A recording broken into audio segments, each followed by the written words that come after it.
ഒക്കെ നമ്മൾ ഈ സമയത്ത് പ്രേക്ഷകരുമായി പങ്കുവയ്ക്കുകയാണ്. ഇപ്പോൾ നമുക്കൊപ്പം ഒരു അതിഥി ചേരുകയാണ്, Veena S Nair. Hello, good morning Veena, സ്വാഗതം മോർണിംഗ് വൈബ്സിലേക്ക്. നമസ്കാരം. Good morning. അപ്പൊ നമ്മള് വീണയോട് പ്രധാനമായിട്ടും ചോദിക്കുന്ന ഒരു ചോദ്യം, പലതവണ നമ്മൾ പല രീതിയിൽ കണ്ടിട്ടുണ്ട് വീണയെ. മികച്ചൊരു അവതാരകയാണ്, നടിയായിരുന്നു, അപ്പം ഇപ്പോ കോൺഗ്രസിന് വേണ്ടി പ്രവർത്തിച്ചുകൊണ്ടിരിക്കുകയാണ്. അപ്പോ സിനിമ എന്തുകൊണ്ട് വിട്ടു എന്ന് എപ്പോഴും ഞാൻ കാണുമ്പോഴും ചോദിക്കണമെന്ന് വിചാരിച്ച ഒരു കാര്യമാണ്. ഇപ്പൊ നമ്മൾ ഇങ്ങനെ നിൽക്കുന്ന ഒരു സാഹചര്യത്തിൽ ആ ചോദ്യത്തിന് വളരെ പ്രസക്തിയുമുണ്ട്. നമുക്ക് അവിടെ നിന്ന് തന്നെ തുടങ്ങാം വീണ. സിനിമ ഞാൻ എന്തുകൊണ്ട് വിട്ടു എന്ന് ചോദിച്ചു കഴിഞ്ഞാൽ, ഞാൻ സ്കൂളിൽ പഠിക്കുന്ന സമയത്ത് തന്നെ ഒരു ടെലിഫിലിം ചെയ്തിരുന്നു. മലയാളത്തിലെ വളരെ പ്രശസ്തനായ ഒരു സംവിധായകന്റെ ടെലിഫിലിം ആയിരുന്നു. അതിനുശേഷം പിന്നെ ഞാൻ നാച്ചുറലി ആങ്കറിംഗിലേക്ക് വന്നു. ഏഷ്യനെറ്റ് പ്ലസ് മിസ്റ്റ് എന്ന് പറഞ്ഞൊരു പ്രോഗ്രാം 2 വർഷം അതിന്റെ ആങ്കർ ആയിരുന്നു. അതിനുശേഷം ഞാൻ ഒരു ഫിലിം ചെയ്തു. ആ ഫിലിം ചെയ്തുകൊണ്ടിരിക്കുന്ന സമയത്ത് തന്നെയാണ് ഞാൻ ലോ അക്കാഡമിയിലെ എൻട്രൻസ് LPS ആണ് കണ്ടക്ട് ചെയ്തത്. അപ്പൊ എൻട്രൻസ് എഴുതി എനിക്ക് ലോയ്ക്ക് അഡ്മിഷൻ കിട്ടി. അപ്പോ അങ്ങനെ ഒരു അക്കാഡമിക്സിലേക്ക് അങ്ങനെ ഫോക്കസ് ചെയ്ത് പോവായിരുന്നു. പക്ഷെ ഇതിനകത്തുള്ള കാര്യം എന്താണെന്ന് ചോദിച്ചു കഴിഞ്ഞാല്, സിനിമ ഇൻഡസ്ട്രിയെ ഒരു കരിയർ ആക്കണമെന്നോ അല്ലെങ്കിൽ അതുമായിട്ട് മുന്നോട്ട് പോകണമെന്നോ എനിക്ക് അങ്ങനെ യാതൊരു തരത്തിലുള്ള മോട്ടിവേഷനും തോന്നാനുള്ള ഒരു സാഹചര്യം ഉണ്ടായിട്ടില്ല എന്നുള്ളതാണ് യാഥാർത്ഥ്യം. ഉദാഹരണത്തിന്, ഞാന് ഒരു സംവിധായകന്റെ കാര്യം നേരത്തെ സൂചിപ്പിച്ചല്ലോ. അപ്പോ അദ്ദേഹം വളരെ പ്രശസ്തനായിട്ടുള്ള ഒരു സംവിധായകനാണ്. ആ സമയത്ത് അദ്ദേഹം തന്നെ ഇൻട്രൊഡ്യൂസ് ചെയ്തിട്ടുള്ള ഒരു നായിക സൗത്ത് ഇന്ത്യൻ ഫിലിം ഇൻഡസ്ട്രിയിൽ തമിഴിലടക്കം വളരെ ഹിറ്റായിട്ട് നിൽക്കുന്ന ഒരു സമയത്താണ് ഞാൻ ആ പ്രോജക്റ്റുമായിട്ട് അസോസിയേറ്റ് ചെയ്യുന്നത്. അപ്പൊ എന്നോട് ഫോണിൽ സംസാരിച്ചപ്പോ, ഡയറക്ട്ലി അല്ലെങ്കിൽ ഇൻഡയറക്ട്ലി ആണെങ്കിൽ പോലും എനിക്ക് ഒരു സുഖകരമല്ലാത്തൊരു അനുഭവം ഉണ്ടായി. അതായത്, നിങ്ങൾ വേണ്ടതൊന്നും തരില്ലല്ലോ എന്നുള്ള തരത്തിൽ.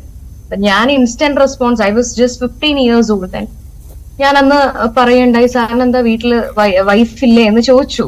അത് എനിക്കറിയില്ല ഞാൻ എന്തുകൊണ്ടാണ് അപ്പൊ തന്നെ അങ്ങനെ ചോദിച്ചതെന്നോ അല്ലെങ്കിൽ അങ്ങനെ എന്റെ വായിൽ അങ്ങനെ വന്നത് എന്താണെന്ന് എനിക്കറിയില്ല. പക്ഷെ ഞാൻ ഇൻസ്റ്റന്റ്ലി അപ്പൊ ചോദിച്ചത് ആ ഒരു ക്വസ്റ്റ്യൻ ആണ്.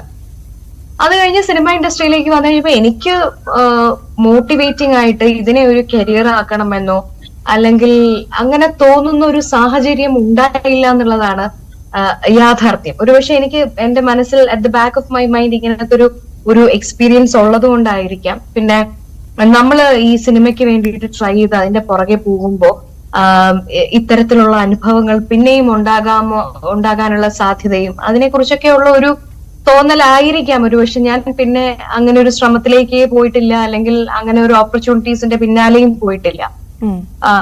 അതായത് ചുരുക്കം പറഞ്ഞ വീണ, ആദ്യമായിട്ടൊരു പെൺകുട്ടി സിനിമയെ ഇഷ്ടപ്പെട്ട അല്ലെങ്കിൽ സിനിമയിൽ അഭിനയിക്കാം എന്ന് പറഞ്ഞ അല്ലെങ്കിൽ അഭിനയ മോഹവുമായി വരുമ്പോ വെറുപ്പിച്ചു വിടുകയാണ് ആദ്യം തന്നെ. അങ്ങനെ പറയാം.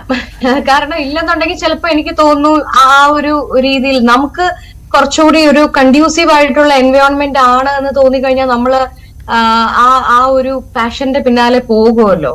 പക്ഷെ എനിക്ക് അങ്ങനെ ഒരു പാഷൻ ഉണ്ടായിരുന്നെങ്കിലും പിന്നീട് ഞാൻ തന്നെ പിന്നെ മറ്റൊരു കാര്യമുണ്ട്, ആ സമയത്ത് തന്നെ ഞാൻ ആങ്കറിങ് ചെയ്യുന്നുണ്ടായിരുന്നു. ആങ്കറിങ്ങിൽ വളരെ ബിസിയായി. കാരണം നമുക്ക് ഒരുപാട് ഓപ്പർച്യൂണിറ്റീസ് ഇങ്ങോട്ട് വരുന്ന ഒരു സാഹചര്യം ഉണ്ടായി. ആങ്കറിങ് എന്ന് പറയുമ്പോൾ നമുക്കെല്ലാം അറിയാം, പോവുക, ഷൂട്ട് കഴിഞ്ഞ് വീട്ടിൽ വരിക. ഇനി കുറച്ച് ദൂരെ ഉള്ളതാണെങ്കിൽ പോലും റിലേറ്റീവ്ലി സേഫ് ആണ്, വേറെ യാതൊരു പ്രശ്നങ്ങളോ അങ്ങനെ ഒന്നും ഉണ്ടായിരുന്നില്ല. So I think I was more comfortable there in that space.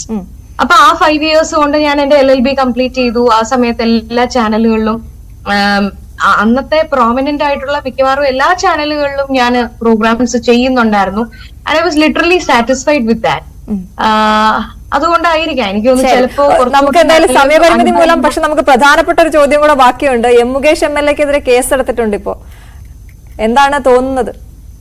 അല്ല, കേസ് എടുത്തു എന്നുള്ളത് നല്ല കാര്യം. പക്ഷെ അദ്ദേഹത്തെ ഈ സിനിമാ നയരൂപീകരണ സമിതിയിൽ നിന്ന് മാറ്റി നിർത്തിയത് കൊണ്ടോ അല്ലെങ്കിൽ ഒരു കേസ് എടുത്തത് കൊണ്ടോ ഈ വിഷയം നമുക്ക് അവസാനിപ്പിക്കാൻ പറ്റില്ല എന്നാണ് ഞാനൊരു പൊതുപ്രവർത്തക എന്നുള്ള നിലയിൽ കൂടി വിചാരിക്കുന്നത്. കാരണം അദ്ദേഹം ഒരു 2 ലക്ഷം പേരെങ്കിലും ഉള്ള ഒരു കോൺസ്റ്റിറ്റ്യുവൻസി റെപ്രസെന്റ് ചെയ്യുന്ന ഒരു MLA ആണ്.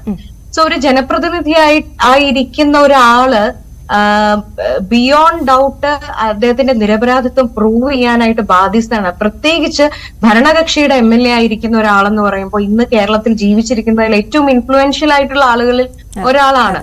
അങ്ങനെ ഒരു MLA സ്ഥാനത്ത് അദ്ദേഹം ഇരിക്കുന്നതിനോടൊപ്പം പാരലൽ ഈ അട്രോസിറ്റിയുമായി ബന്ധപ്പെട്ടിട്ടുള്ള അന്വേഷണങ്ങൾ നടക്കുമ്പോൾ എത്ര സുതാര്യമായിരിക്കും, ജെനുവിൻ ആയിരിക്കും എന്നുള്ള കാര്യത്തിൽ നമുക്ക് സംശയമുണ്ട്.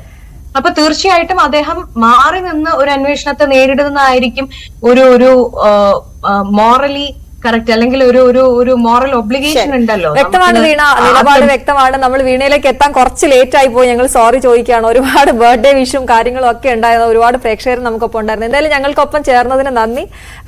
ആ നിലപാട്, അതെ, നിലപാട് ഞങ്ങൾക്ക് വ്യക്തവുമാണ് താങ്കളുടെ. Thank you so much.